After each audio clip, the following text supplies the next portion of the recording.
ఇవాళ మనం కొన్ని ప్రశ్నలు మనం ముంగల పెడదాం.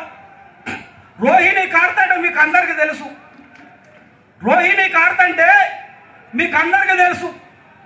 ఒక సైంటిఫిక్ ఆంథ్రోపాలజికల్ సర్వే రిపోర్టు ఒక షెడ్యూల్డ్ ట్రైబ్కి, ఒక ఆదివాసికి ఎటువంటి లక్షణాలు ఉంటాయో ఆంథ్రోపాలజికల్ చెప్తుంది.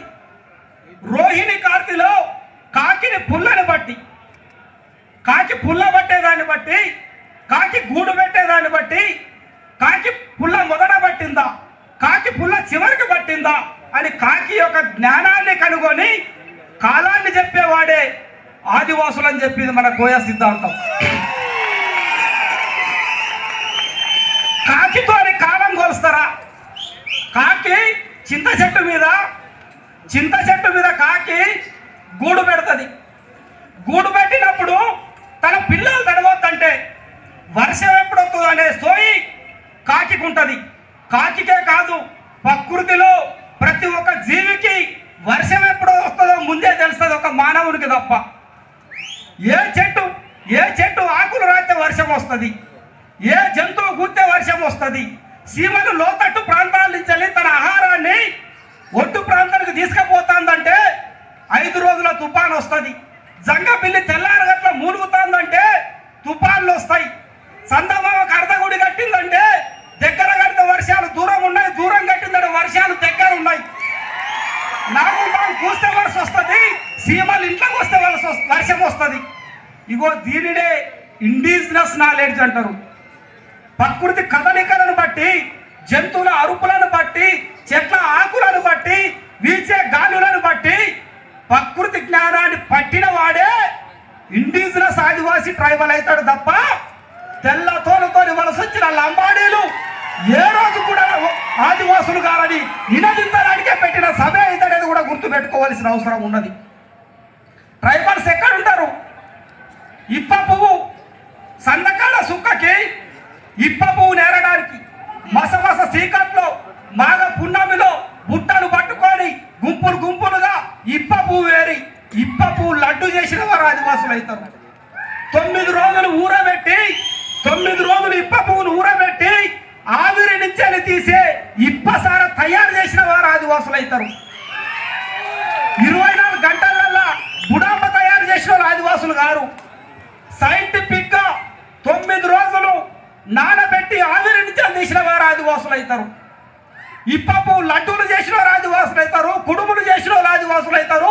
ఇప్ప చెట్టుకి 3ఓడైతే 3 బొట్లు, 4ఓడైతే 4 బొట్లు, 5ఓడైతే 5 బొట్లు, 6ఓడైతే 6 బొట్లు, 7ఓడైతే 7 బొట్లు పసుపు కుంకుమ బొట్లు పెట్టి పూజ చేసి ఇప్ప చెవులు కొడుతున్నాడు ఆదివాసి అవుతాడు. రోహిణి కార్తెలో భూమి మార్పును బట్టి భూమిని దైవంగా కొలిసే భూమి పండుగ చేసి రేల పాటలాడి నా నెమలీకలతోని గుస్సాడీలు, కోయ నృత్యాలు, రేల పాటలు వాడే ఆదివాసులు ఇవాళ ఇండిజినస్ పీపుల్స్ అవుతారు. వలస వచ్చిన వాళ్ళు ఇండిజినస్ పీపుల్స్ అవుతారా? నీ నెత్తిన నెమలీకున్నదా? నీ నెత్తిన గుస్సాడి ఉన్నదా? నీ ఎత్తిన అడవితో కొమ్ము ఉన్నదా? నృత్యం ఎక్కడి నుంచే వచ్చింది? కొమ్ము నృత్యం ఎక్కడి నుంచే వచ్చింది? మా రేల రవాణా పెట్టిన కొమ్ము నృత్యం ఎక్కడి నుంచే వచ్చింది? అడవి తుండల ఆట నుంచే వచ్చింది. దింసా నృత్యం ఎక్కడి నుంచే వచ్చింది? గుస్సాడిల పైన నెమలికి ఎక్కడి నుంచే వచ్చింది? నెమ్మల్ల సమూహం ఆడే ఆట నుంచే వచ్చింది. ఆహ్లాదంగా ఆట నుంచే వచ్చింది. పండు వెడలలో రేల పాట అయింది. అది ప్రకృతి జీవనంలో కలగలిసింది. బిడ్డానికి లక్షణాలు ఉన్నాయా?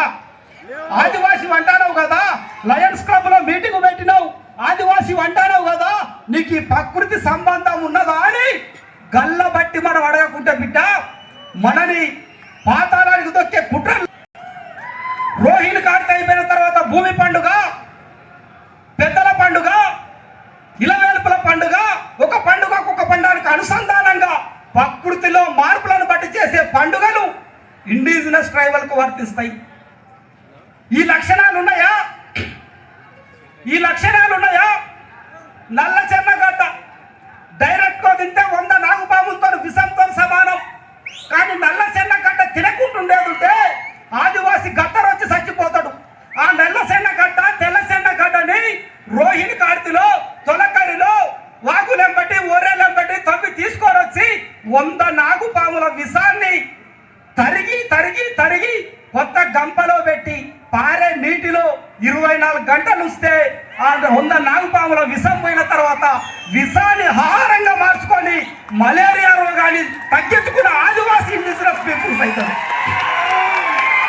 24 రకాల ఆకుకూరలు, 60 రకాల అడవిలో చెట్లు, పండ్లు, ప్రకృతి ఫల సహాయం, అనేక రకాల ప్రకృతి మిలిత జీవితం కలిపేటోడు ఆదివాసులు అవుతాడు. కానీ వాళ్ళ తెలంగాణ రాష్ట్రంలో రాష్ట్ర ప్రభుత్వానికి ఎవరు ఆదివాసులు అయినరు? రాష్ట్ర ప్రభుత్వానికి ఎవరు ఆదివాసులు అయినరు? రాజకీయ పార్టీలకు ఎవరు ఆదివాసులు అయినరు? ఇక్కడ ఉన్న తెలంగాణ సమాజానికి ఎవరు ఆదివాసులు అయినరు? బరాబరిగా ప్రకృతితో సంబంధం ఉన్న జీవులు మాత్రమే ఇవాళ ఈ ఆదివాసీ హక్కు అనేది కూడా బరి తెగించి మనం లంబాడీలకు హెచ్చరిక జారీ చేయడానికి పెట్టిన సభ ఇదనేది కూడా మనం గుర్తు పెట్టుకోవాల్సిన అవసరం ఉన్నది మిత్రులారా.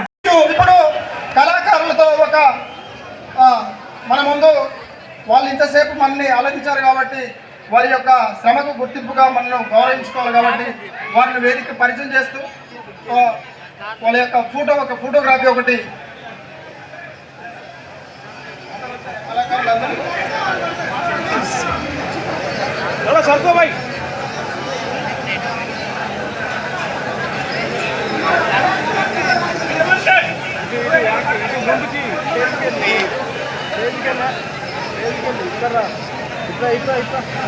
ఓకేనా?